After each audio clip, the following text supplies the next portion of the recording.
लोकसभा चुनाव का पहला शोकेश यानी प्रथम चरण का चुनाव 19 अप्रैल को संपन्न हो गया है।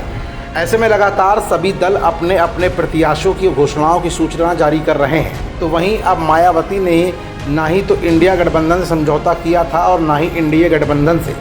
अकेले अपने बल पर ही चुनाव लड़ने के फैसले से मायावती को सब अलग थलग मान कर चल रहे थे, लेकिन मायावती ने अचानक कुछ फैसले ऐसे लिए जिसने मायावती की राजनीतिक परिपक्वता को दर्शाया है। यही नहीं, मायावती के कुछ ऐसे ही अचानक फैसले के लेने के बाद इंडिया गठबंधन समर्थित कांग्रेस और समाजवादी पार्टी माया के फैसलों से हैरान और परेशान दिख रहे हैं।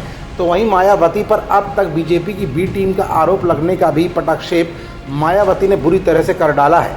लेकिन इस बार मायावती ने ऐसा कौन सा फैसला लिया जो सीधे तौर पर न सिर्फ इंडिया और एनडीए गठबंधन को डरा रहा है, बल्कि डायरेक्ट प्रधानमंत्री नरेंद्र मोदी को टारगेट पर लेते हुए मोदी की ही चिंताओं को बढ़ाता दिख रहा है। कहीं ऐसा तो नहीं कि मायावती के कुछ फैसले हिडन हैं और ये समझौता गुप्त रूप से समाजवादी पार्टी के साथ चल रहा है। दरअसल ये हम नहीं, मायावती के प्रत्याशियों के नाम अचानक बदले जाने के फैसलों के जरिए तस्वीर साफ होती दिख रही है। और इसी तस्वीर पर पड़ी धूल को इंडिया जंक्शन परत दर परत अपनी इस रिपोर्ट के जरिए आज आपके सामने दिखाएगा भी और बताएगा भी। दरअसल लोकसभा चुनाव 2024 का चुनाव 7 चरणों में होना है। 19 अप्रैल को पहले चरण का मतदान सकुशल संपन्न हो गया है। पहले चरण में यूपी की 8 लोकसभा सीटों पर वोटिंग हुई है। इन सभी सीटों पर बहुजन समाज पार्टी ने पूरे दमखम के साथ चुनाव लड़ा है।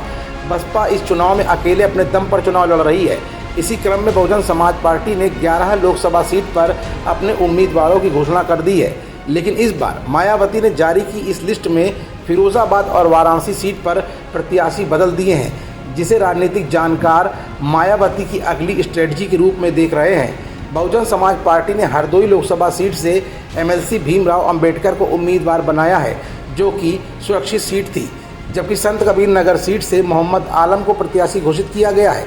इसके साथ ही फतेहपुर लोकसभा सीट से डॉक्टर मनीष सिंह सचान को उम्मीदवार बनाया गया है। फिरोजाबाद सीट से चौधरी बशीर को कैंडिडेट बनाया गया है। बसपा सुप्रीमो मायावती ने फिरोजाबाद सीट से अपना उम्मीदवार बदल दिया है। वहीं सीतापुर लोकसभा सीट से महेंद्र सिंह यादव को टिकट मिला है, जबकि महाराजगंज सीट से मोहम्मद मौसमे आलम को प्रत्याशी घोषित किया गया है। मिश्रिक लोकसभा सीट से BR अहिरवार बसपा के टिकट पर चुनाव लड़ेंगे। इसके साथ ही बसपा ने पीएम मोदी के संसदीय क्षेत्र वाराणसी सीट से अपना उम्मीदवार बदलकर मंजू भाई को उम्मीदवार बना दिया है।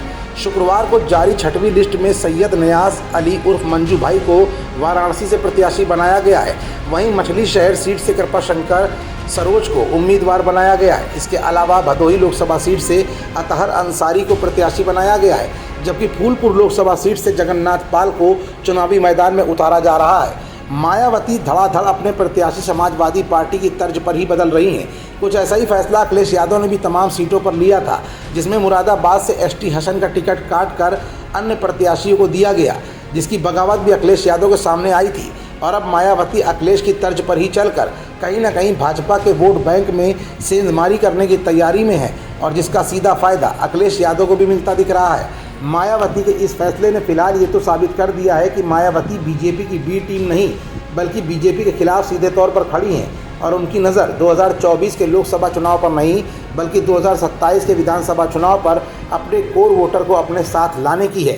खबरों से जुड़े रहने के लिए सब्सक्राइब करें हमारा चैनल इंडिया जंक्शन।